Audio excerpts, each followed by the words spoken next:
It's been 10 years since 9/11 happened, and we are left with hundreds, if not thousands, of unanswered questions about the 9/11 attacks. A transparently fraudulent 9/11 Commission report, which purposely failed to even mention the collapse of World Trade Center 7, and a host of ridiculous, so-called debunking websites, forums, and other literature, which have done absolutely nothing over the past 10 years to debunk anything other than cleverly selected strawman arguments, and have failed to stem the constant flow of new 9/11 information which researchers have been uncovering and bringing out to the public.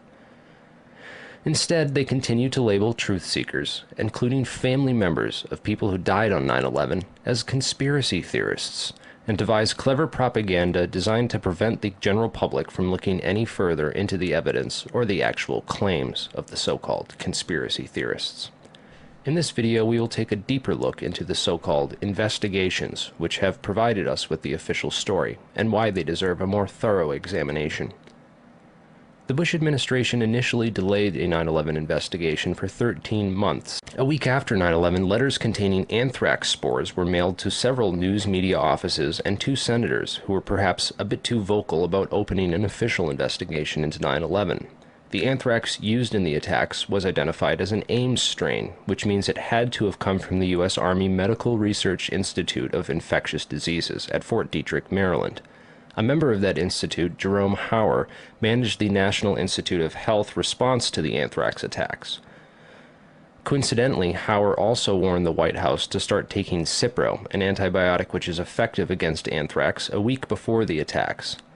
Jerome Hauer also happened to be a managing director at Kroll Associates, which ran security at the World Trade Center up until the weekend before 9/11, when that role was personally handed off by Hauer to FBI agent John O'Neill, who would later die in the attacks, drawing strong suspicion that he was set up due to his knowledge of Al-Qaeda and the 9/11 hijackers, whom he was blocked from investigating while he was working at the FBI. In January 2002, President Bush personally asked Senate Majority Leader Tom Daschle to limit the congressional investigation into the events of September 11th. The Bush administration only formed the 9/11 Commission after being prodded by the victims' families, who lobbied Congress for over a year to open the investigations. When the Bush administration finally did open a 9/11 investigation, it was described by some members as set up to fail. The President has said only a minority of the Commission can see a minority of the documents, and then they have to clear what they're going to say to the rest of the Commission with the White House. If you're one of those 4 that gets to see these documents, would that change your opinion? No. They don't want any more eyeballs to see their documents than they can possibly get away with. It's a scam. It's absolutely disgusting. They even attempted to appoint Henry Kissinger, a known cover-up mastermind, as head commissioner. He resigned after victims' family members asked him sensitive questions about his connections to the bin Laden family and the Carlyle Group. Philip Zelikow wrote the conclusions for the report before the investigation ever began, and even then any areas which did not support the official story were neither mentioned nor investigated by the 9/11 Commission. 6 out of 10 members of that commission have discussed on record how the government lied about the official story, and 70% of the questions posed by the victims' families were never answered or officially investigated. Instead of answers, we've witnessed a barrage of accusations, which have taken anyone who asks questions about 9/11, including over 1,500 professional architects and engineers, as well as family members of people who were murdered that day, and labels them as conspiracy theorists. Instead of detailed investigations which leave no stone unturned, we have instead gotten popular mechanics and a barrage of so-called debunking media and literature, including a 10,000-page overly complicated and redundant scientific report by the National Institute of Standards and Technology based solely on unreleased and never peer-reviewed computer models, as opposed to actual physical data, debris, and evidence. It's important to look at what happened to the evidence from 9/11. The day of 9/11, most of the FBI was in Monterey, California on an agency retreat. This was essential for keeping the more experienced and honest members of the agency as far away from the crime scene as possible, while other agency insiders could be assigned to the investigations before their counterparts returned. Federal authorities such as FEMA and the CIA took immediate control over the crime scene and began whisking away evidence that very same night. Turner Construction, one of the primary contractors at Ground Zero, occupied the 38th floor of the North Tower and was involved in performing the fireproofing upgrades inside the towers. It has been noted that these upgrades were completed in the 3 years before 9/11 on floors that match up almost identically to the floors of impact and failure on 9/11. Once the cleanup was fully coordinated, the operations were consolidated under the control of two primary contractors, AMEC Construction Management and Bovis Lend-Lease. These are the two companies that were originally assigned to the areas of Ground Zero that included the North Tower, AMEC, and the South Tower, Bovis. A truly surprising fact is that at the time of the attacks on 9/11, AMEC had just completed a $258 million refurbishment of Wedge 1 of the Pentagon, which is exactly where American Airlines Flight 77 impacted that building. Arguments over the size of the hole of the Pentagon and whether it was a plane or a missile are, in my opinion, a convenient distraction from the much bigger picture of why that section of the building was targeted and by whom. On September 10, 2001, Secretary of Defense Donald Rumsfeld announced that $2.3 trillion in unadjusted funds were missing from the Pentagon budget. The very next day, the offices whose responsibility it was for tracking that money down were destroyed when American Airlines Flight 77 impacted that very section of the building. The only off-site backup for the Pentagon's black budget financial records was a secure federal office building in the World Trade Center complex. Strangely, it too was destroyed on 9/11. World Trade Center 7 was the largest CIA headquarters outside of Langley, Virginia, and housed offices involved in several large-scale federal investigations into massive stock market and accounting fraud. Not surprisingly, World Trade Center 7 was the first to be cleaned up and the evidence destroyed at Ground Zero. So it appears that not only was there a cover-up after 9/11 to control the crime scene, destroy the evidence, and hide the truth about what really happened that day, but there were also cover-ups of earlier crimes which took place on the day of 9/11. It also appears that there were quite a few people who were killed in the 9/11 attacks themselves in order to prevent them from speaking out after the attacks. FBI agent John O'Neill, of course, but also several of the names of people aboard Flight 77 into the Pentagon who had top-secret clearances and apparently knew too much. The Twin Towers were also full of a shady host of characters with connections to military-industrial contractors, petroleum interests, the Department of Energy, financial institutions, intelligence agencies, and coincidentally, of course, the Bush crime family. These people obviously do not want to be investigated, and would much rather have people waste their time arguing over pointless 9/11 anomalies like airplane crashes and controlled demolitions. They absolutely don't want people to follow the money or to start fingering suspects and naming names and connections. There's already a host of disinformation agents out there pointing researchers in the wrong directions. So here we are 10 years later, no legitimate investigation, multiplying layers of disinformation and various conspiracy theories, and the so-called 9/11 debunkers who consistently misrepresent the evidence brought forth by serious investigators. Here's Jim Meggs of Popular Mechanics promoting his new book on Fox News. How many times did we hear that Building 7 was professionally demolished? And that was a tough one because because that building was not hit by a plane. In the end, it was proven that it was the result of prolonged fires that weakened the internal structure of the building. And of course, Rosie O'Donnell famously said, with that, it's the first time in history that fire melted steel. Appendix C of the FEMA report shows one of the only studied pieces of World Trade Center 7 steel and clearly indicates sulfide eutectic formation and intergranular melting, which could not have possibly occurred in a fire, and no experiments have ever been performed which show that it is possible to melt and sulfidate steel in this manner, using fires and drywall gypsum, which contains small amounts of sulfur.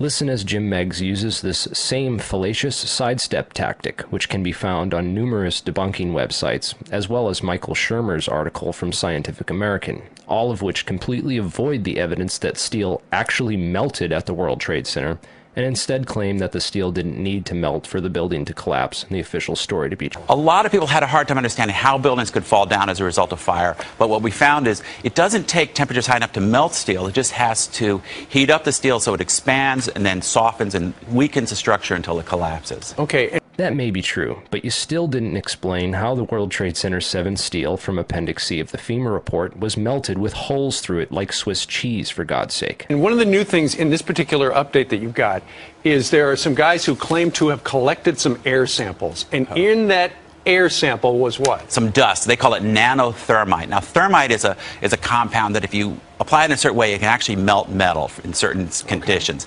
And they're claiming, they've given up on the idea there were bombs in the building. That was the original claim. Now they're saying, oh, there was some kind of nanothermite. And of course, you talk to demolition experts, the whole idea is ridiculous. Interesting. Popular Mechanics is now claiming that it is ridiculous to think that thermite could be used to demolish a steel structure. Yet in the November 1935 issue of Popular Mechanics, it describes how the Skyride Tower in Chicago was demolished in that very same manner, by engineers using thermite to melt through the vertical steel columns and collapse the structure. Pretty ridiculous, eh? But what it shows is how the conspiracy theories keep evolving as one gets knocked down. They never change their conclusions. They just come up with new evidence. That's probably because there's so much evidence, which we will continue to compile and make public until the truth is known and the perpetrators are brought to justice. Now they're literally claiming their best evidence is grains of dust found in the street near ground. As if the size of the evidence has anything to do with how important it is. DNA is even smaller than the nanothermite particles which can be found uniformly throughout samples of World Trade Center dust. Yet DNA is used routinely to convict criminals in court cases all over the world. Just like the nanothermite evidence from the World Trade Center dust will someday convict the 9/11 criminal. Thank you, Mr. Brownell. Just before the weather, here's Buddy Knox and all about a lovey-dovey of a girl. Oh, lovey-dovey, I can't get you out of my mind. Lovey-dovey all the time, and that's done by Buddy Knox. 15 minutes before 9, our new WARM Safe Driving Good Morning Time. Hey, Jenny! The best things in nature make Genesee beer. Nature light, nature bright, naturally clear. The best things in nature make Genesee beer. Naturally more refreshing. Nature brewed flavor makes Jenny the one that's nature pure, nature good, naturally fun. The best things in nature make Genesee beer. Naturally more refreshing. And the big beer news is Genesee Bock is back, and it's better than ever. You'll find it extra satisfying, full of great Bock taste that only slow brewed Genesee gives you. So ask for it by name, Genesee Bock Beer. The best things in nature make Genesee beer. Nature bright, nature light, naturally clear. The best things in nature make Genesee beer. Naturally more refreshing. Say, Jenny! Call for Jenny today. Call Tom Joseph Distributing, Old Forge, Glenwood 76729, Crystal Bottling Company, Wilkes-Barre Valley 52755, or OK Beverage, corner of Kaiser and Oak in North Scranton. Pick up Jenny at distributors all over Warmland. How cool, how warm, will the skies be clear or stormy? What's the forecast of pressure and humidity? The wind direction and velocity. Give us the story climatologically from the warm weather man. Variable cloudiness and warmer today with a high 34 to 38. Partly cloudy tonight with a low 15 to 20. Tomorrow mostly cloudy with snow flurries in the mountains. Little change in temperature in the high 34 to 38. Present temperature in Wilkes-Barre, Georgia 23 and Scranton 22. Humidity 88%. The wind from the west-northwest at 3 miles per hour. And the barometer at 30.03 and steady. And me, 3, 2, and 3. And now some friends of mine are lost, Georgie, if you don't mind. Doggone.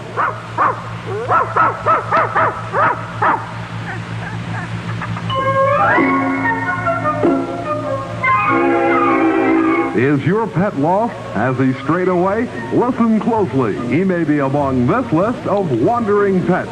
A 6-month-old female toy French poodle, black with spots of white, lost in the vicinity of the 100 block of Sloan Street in Scranton.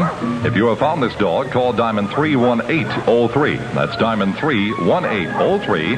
A female toy French poodle, black with white spots, lost in the vicinity of the 100 block of Sloan Street. Also, a 5-month-old male black and white beagle reported lost in the vicinity of the Valley Street area in West Avoca. Phone Glenwood 79084.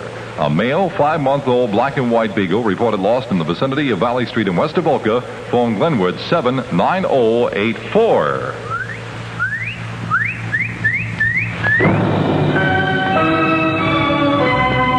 12 minutes before 9. I hope you heard the whistle. Come on there, Pooch. Let's get with it. As we listen to the voice of Jackie Wilson.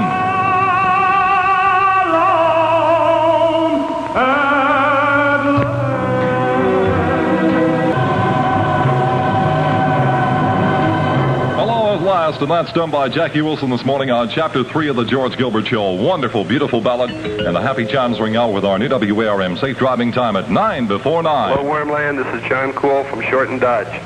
We're having another big sale down here today and tomorrow. And here's just a few of the specials that we're going to let go at this fabulous price. Here's a 51 Mercury mechanic special 2-door sedan that we're selling for only $49. Here's another one, a 1955 Packard, a real solid car. It's a green 4-door sedan, automatic transmission, radio and heater, only $299. Here's one for the family, a 56 Ford 2-door sedan, custom line, V8 radio and heater, only $479. Another solid car, a 56 Cadillac Series 62 4-door sedan. It's fully equipped and it's only $1299. Here's one too, a 53 Pontiac 4-door sedan, standard transmission, radio and heater, only $199. Folks, the place is Shorten Dodge, 303 Wyoming Avenue, Kingston, only 1 block from Kingston Corners. We'll be open evenings till 10.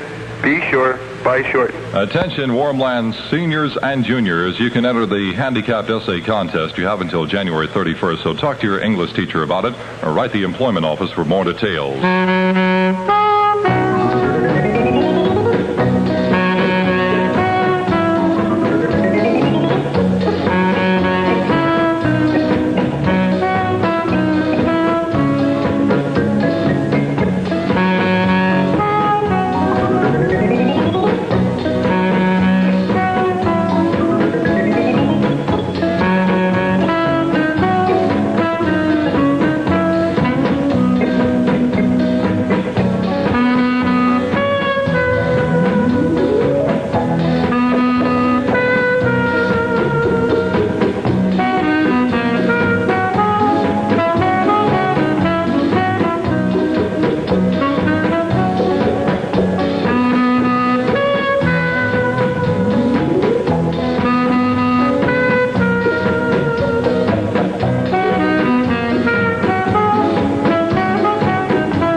Sort of winds it up for this morning on the George Gilbert Show. Till tomorrow morning, 6 to 9, when things are fine. Yours truly, Double G, saying watch out for those who can't watch out for themselves.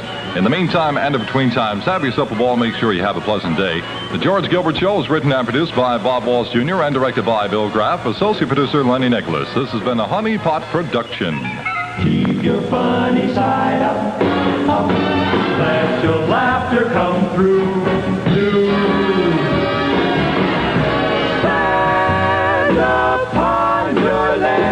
Now stay tuned for the Don Stevens Show with Terry McNulty, following the news live at 55. WARM, WARM. Keep your radio on, keep your radio on. It makes your day move along. Leave your radio on, leave your radio on. Music is great, the news up to date on WARM.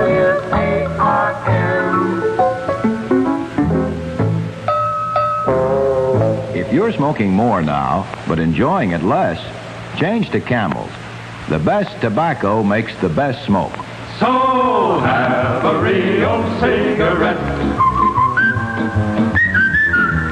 Have a real cigarette. Have a Camel cigarette. Start to really enjoy smoking again.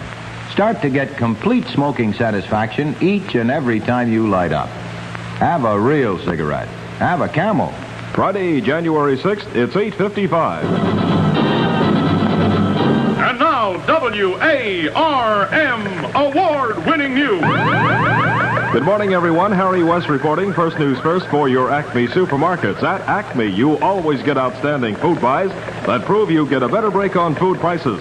Listen closely because in a moment, you'll hear outstanding low prices on food items that will stretch your budget a long, long way. The present temperature in Scranton, 26, in Wilkes-Barre, now 28 degrees. In the new WARM headline story of the hour, an attempt to halt de Gaulle's speech. Exploding time bombs smashed power lines to the Algiers radio today, just before the radio was to carry a speech by President de Gaulle of France. De Gaulle asked widespread support for his proposals of self-determination for Algeria. 5 bombs were set off to coincide with the start of voting in Algeria on the referendum called by de Gaulle. The bombs caused major damage but did not stop the relay of de Gaulle's speech. There is no word of anyone being hurt. There's nothing quite like it. There's nothing that tempts the appetite and offers such satisfaction to a healthy, hungry family like a platter of sizzling steak. Treat them tonight. Get delicious Lancaster brand sirloin, porterhouse, or rib steak for only 79 cents a pound at your Acme markets. That's the kind of value that adds up to real savings on your budget. Lancaster brand steak is tender, juicy, and oh so full of flavor. The price is far below what you'd expect to pay for the quality. So get going, Mom. Select delicious Lancaster brand sirloin, porterhouse, or rib steak for only 79 cents a pound at your nearby Acme supermarket. Quality high, prices so low. Acme is the place to go. To the Acme market for the best. Where tops in flavor cost you less. Acme is the place to go. Acme. Dixon City, a 32-year-old Dixon City man held yesterday along with 2 other Scranton men on charges of burglary and an accessory was absolved today of any wrongdoing in a series of thefts at the Hudson Coal Company warehouse during the past weeks. 32-year-old Celester Belland Rear, 308 Commercial Street, Dixon City, is a father of 7 children and is employed as a railroad gate tender and did not know he was transporting stolen goods that allegedly were given to him by the 2 North Scranton men, both of whom are charged with burglary. Scranton. A 36-year-old Falls woman is reported in fair condition in Hahnemann Hospital this morning following an auto accident in the Falls area. Tunkhannock State Police said they were unable to question the woman at this time. Scranton. An alleged burglar who had vanished in the midst of a criminal court trial last fall has been located and arrested in Pensacola, Florida. Walter Red and Grady last October jumped bail and headed by car for the resort town. And Grady was on trial for the burglary of Graben's Garage and Antique Shop in Archbald. Hazleton. Approximately 150 adults have decided to continue to keep 102 children out of school until the school board meets their demands. The children make up the student body of the Harwood Elementary School, which has been closed by the Hazel Township School Board. The board says the school is too old and beyond repair. Harrisburg. 2 bills to provide $50 million for relief in education are expected to be moved into position for final passage at a brief session of the Pennsylvania Senate today. The House already has adopted the emergency legislation, and its final approval is likely shortly after midnight tonight. Harrisburg. The State Bureau of Employment Security reports more than 9% of Pennsylvania's workforce was jobless in mid-December, a near record. Around the nation and the world by Dateline, Havana, Cuban troops and militia are on the move everywhere throughout the Caribbean island, apparently still waiting for the invasion the Castro government promised would come 1 week ago. The WARM Twin City weather forecast, variable cloudiness and warmer today, high temperature 34 to 38. Partly cloudy tonight, an overnight low of 15 to 20. Tomorrow, mostly cloudy with snow flurries in the mountains and little temperature change. High temperature tomorrow 34 to 38. Scranton temperature now 22, Wilkes-Barre 23 degrees. Always remember, your dollar goes a long way at Acme. There are always outstanding food buys that prove to you and your pocketbook you get a better break on food prices at Acme. Next WARM News, first factual and fast at half past. From you through care. These are magic words all over the world. Contributions to CARE, local postmaster. Put your name on a CARE package and carry your warm good wishes to people in need. Now it's time for the Don Stevens Show on the new WARM Scranton Wilkes-Barre's most listened to station, morning, noon, and night. Safe driving time. On time with the tone, it's 9 o'clock. The new